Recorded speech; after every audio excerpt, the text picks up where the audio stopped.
नमस्ते दोस्तों। जीवन का सबसे अनोखा सवाल है, कर्म बड़ा या भाग्य। यह एक ऐसा सवाल है जो हर किसी के मन में उठता है। जीवन में कभी ना कभी ऐसा समय जरूर आता है जब आप कर्म और भाग्य में से क्या बड़ा है जैसे सवालों में उलझ कर रह जाते हैं। कई बार मन में सवाल उठता है कि क्या हम खुद अपने कर्मों के अधीन हैं या क्या हमारा भाग्य हमारे जीवन का मालिक है। यह सवाल आपको अक्सर परेशान करता है और इसका उत्तर खोजने के लिए हम सब कुछ करते हैं। तो चलिए आज इस सवाल का जवाब गौतम बुद्ध की इस कहानी के द्वारा जानने की कोशिश करते हैं, क्योंकि कर्म और भाग्य के बीच के इस खेल में हम सभी भागी हैं। यह कहानी है पुराने मध्य भारत की एक रियासत की। रियासत के महाराज देवराज की दो रानियां सुरुचि और सुनिधि थीं। राजा देवराज की पहली पत्नी का नाम सुरुचि था, जिसका स्वभाव किसी साध्वी से कम नहीं था। वह आस्था और स्नेह की मूरत थी। सुरुचि की गौतम बुद्ध के प्रति गहरी आस्था थी। वो हमेशा गौतम बुद्ध की शिक्षाओं को अपनाकर उनके बताए मार्ग पर चलने की कोशिश किया करती थी। सुरुचि एक बेटे की मां थी, इसीलिए उसका बेटा वीर भी वहीं उनके साथ खेलता रहता।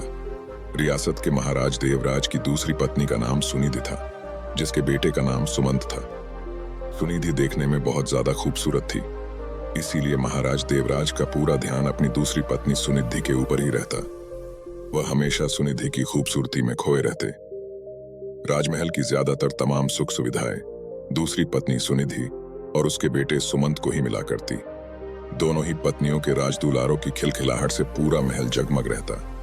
राज्य के लोग अक्सर सोचा करते कि भविष्य में राजगद्दी पर कौन बैठेगा। इस पर ज्यादातर लोगों का मानना था कि भविष्य का राजा तो सुरुचि का पुत्र वीर ही होगा, क्योंकि धर्म और नीति के अनुसार बड़े पुत्र को ही राजगद्दी मिलनी चाहिए। लेकिन समय की लकीरों को कुछ और ही मंजूर था। देवराज की पहली पत्नी सुरुचि का स्वभाव बड़ा शांत और न्याय संगत था। वो हमेशा न्याय और धर्म की बातें किया करती थी। मां के साथ रहते रहते बेटा वीर भी उसी स्वभाव का हो गया था। वीर अब धीरे धीरे बड़ा हो रहा था, लेकिन स्वभाव से वह इतना संतोषी था कि उसे जो भी मिलता वो भी मां की तरह संतोष कर लेता। समय का चक्र चलता है और वह दिन भी आ जाता है जब राजकुमार का राज्याभिषेक होना था। रियासत का दरबार सजा हुआ था। उस दिन होने वाले राजकुमार के नाम की घोषणा की जानी थी। राज्य की प्रजा को इस बात का पूर्ण विश्वास था कि होने वाला राजकुमार तो वीर ही होगा। महाराज अपनी चहेती पत्नी सुनिधि के साथ सिंहासन पर बैठे हुए थे। महाराज अपने छोटे बेटे सुमंत को गोद में बैठाए दुलार रहे थे। वीर भी अपनी मां सुरुचि के साथ राज दरबार में ही बैठा हुआ था। सभी पुरोहितों ने वीर की मां को पहले ही बता दिया था कि आज राज दरबार में वीर के राज्य तिलक की पूजा है, उसे तैयार करके लाना। वीर की मां सुरुचि ने बड़े ही प्यार और दुलार से अपने बेटे को तैयार किया और ईश्वर के सामने प्रार्थना की। महल में चारों ओर शंखों की ध्वनि गूंज रही थी। पुरोहितों ने वीर का नाम भी लिया। वीर सौम्य अंदाज में पिता की गद्दी की तरफ बढ़ा, लेकिन जैसे ही पिता आशीर्वाद देने के लिए हाथ उठाते हैं, दूसरी रानी सुनिधि ने वीर को गुस्से से पीछे धकेल दिया। वीर की आंखों से आंसू की धार बह निकली।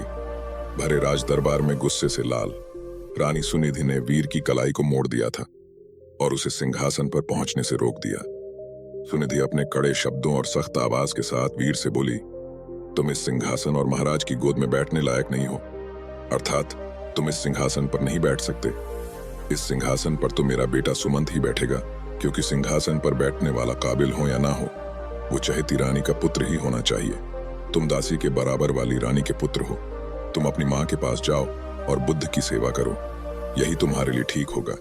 मेरे रहते तुम इस सिंहासन पर नहीं बैठ सकते। तुम्हारे भाग्य में ये सिंहासन नहीं है।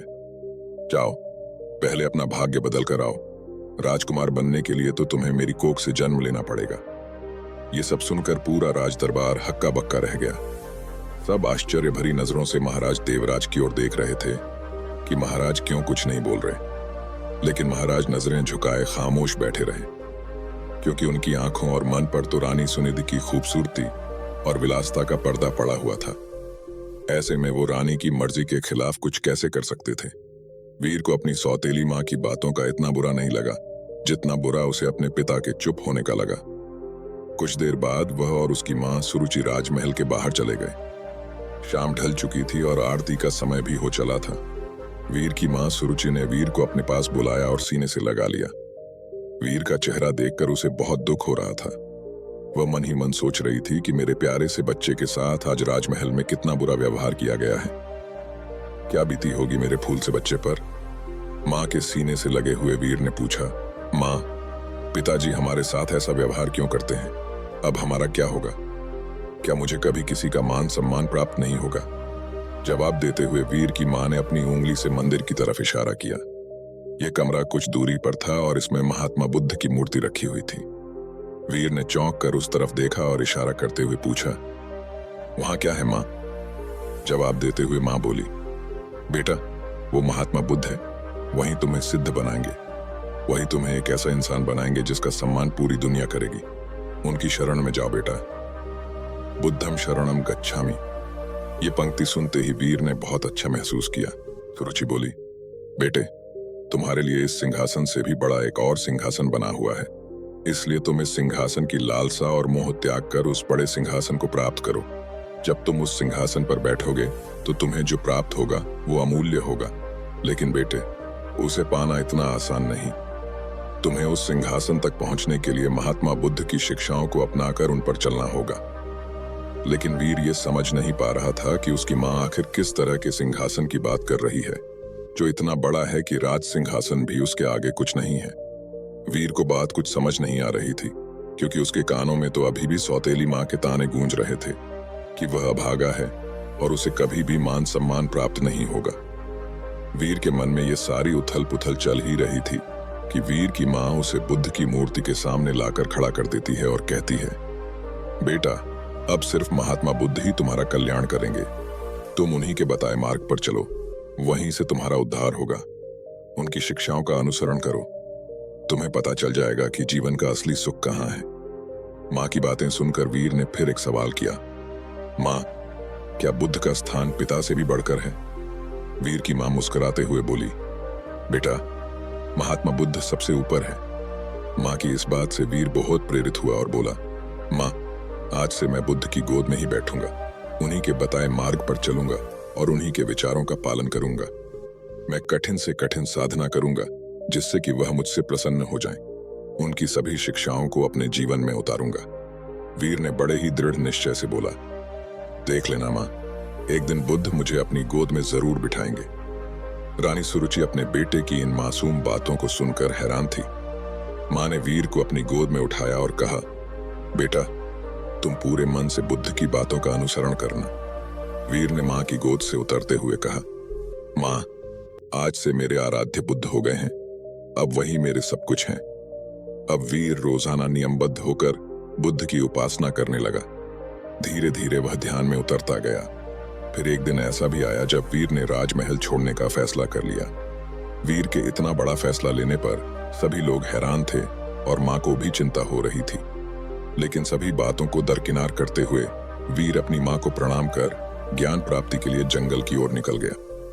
महाराज देवराज को जब यह पता चला कि वीर राजमहल छोड़कर जंगल में जा चुका है, तो महाराज देवराज को भी अपनी गलती का एहसास होने लगा। लेकिन इतना सब होने पर भी वह कुछ न कर पाए। वीर बुद्धम शरणम गच्छामि शब्दों का निरंतर जाप करता हुआ अपने पथ पर निकल गया। वीर ने मीलों की यात्रा की और यात्रा करते करते उसकी मुलाकात एक बौद्ध भिक्षु से हुई। वो एक छोटी सी कुटिया में रहा करते थे।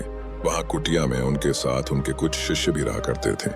वीर ने बौद्ध भिक्षु से कहा, महात्मन, आप बहुत ज्ञानी लगते हैं, क्या आप मुझे भी ज्ञान की कुछ बातें सिखा सकते हैं? मैं बुद्ध से मिलना चाहता हूँ, क्या आप उनसे मिलने में मेरी सहायता कर सकते हैं? इसके जवाब में बौद्ध भिक्षु ने वीर को महात्मा बुद्ध की कहानी बताते हुए कहा कि खुद को जान लेना ही बुद्ध को जान लेना है। लेकिन फिर भी वीर ने बुद्ध से मिलने की जिद नहीं छोड़ी। तब बौद्ध भिक्षु ने कहा, तुम अभी आराम करो, मैं कल सुबह तुमसे बात करूंगा। पूरी रात गुजर गई और वीर बुद्धम शरणम गच्छामि का जाप करता रहा। सुबह हुई तो वीर फिर से बौद्ध भिक्षु के पास पहुंचा और वहीं सवाल करने लगा। भिक्षु ने जवाब में कहा कि अभी मेरी एक अंगूठी खो गई है, उसमें मेरी जान बसती थी, वह मेरे लिए सब कुछ है। तुम पहले मेरी अंगूठी खोज दो, फिर मैं तुम्हें बुद्ध से मिलवा सकता हूं। भिक्षु की बात सुनकर वीर खुश हो गया और पूरे मन से उस अंगूठी को खोजने में लग गया। सुबह से रात हो गई, लेकिन वीर को वह कहीं अंगूठी नहीं मिली। फिर बौद्ध भिक्षु ने वीर को दिया लेने के लिए कुटिया के अंदर भेजा।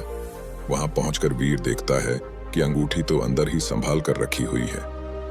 यह दृश्य देखकर वीर को बहुत दुख हुआ। वह भिक्षु के पास गया और बोला कि जब आपने अंगूठी को अंदर ही रखा हुआ था तो आपने मुझसे उसे बाहर क्यों तलाश करवाया? इसका जवाब देते हुए बौद्ध भिक्षु ने कहा कि जिस तरह अंगूठी कुटिया के भीतर थी और तुम उसे बाहर खोज रहे थे, ठीक उसी तरह बुद्ध भगवान भी तुम्हारे अंदर विराजमान है। फिर तुम उन्हें बाहर क्यों खोज रहे हो? खुद को मोह, सम्मान, लालच, बुराली, अपमान, क्रोध, क्रूरता, ईर्ष्या जैसे भावनाओं से मुक्त कर दो। किसी की बातों का बुरा मानना, क्रोध करना और किसी भी प्रकार की लालसा मन से त्याग दो। तुम बस इतना ही करो, फिर देखना बुद्ध तुम्हें तुम्हारे अंदर ही मिल जाएंगे। इसके बाद भिक्षु ने वीर को गौतम बुद्ध की शिक्षाओं से, उनके जीवन से अवगत कराया। भिक्षु की ज्ञान की बातें सुनकर वीर समझ चुका था कि बुद्ध एक साधारण पुरुष से कैसे महात्मा बुद्ध बने थे। तब इसका उनके मन पर बहुत गहरा प्रभाव पड़ा। वह बहुत प्रेरित हुआ। वीर ने अब गहरे ध्यान में डूबकर बुद्ध की उपासना शुरू कर दी। जैसे जैसे वीर का ध्यान गहरा होता गया, उसी तरह वीर को आत्मज्ञान की प्राप्ति होने लगी। फिर एक वक्त ऐसा भी आता है जब वीर की सारी इच्छाएं खत्म हो गईं। वीर के मन से सभी लालसाएं खत्म हो गई। वीर अब एक बहुत ही अद्भुत आनंद का एहसास कर रहा था।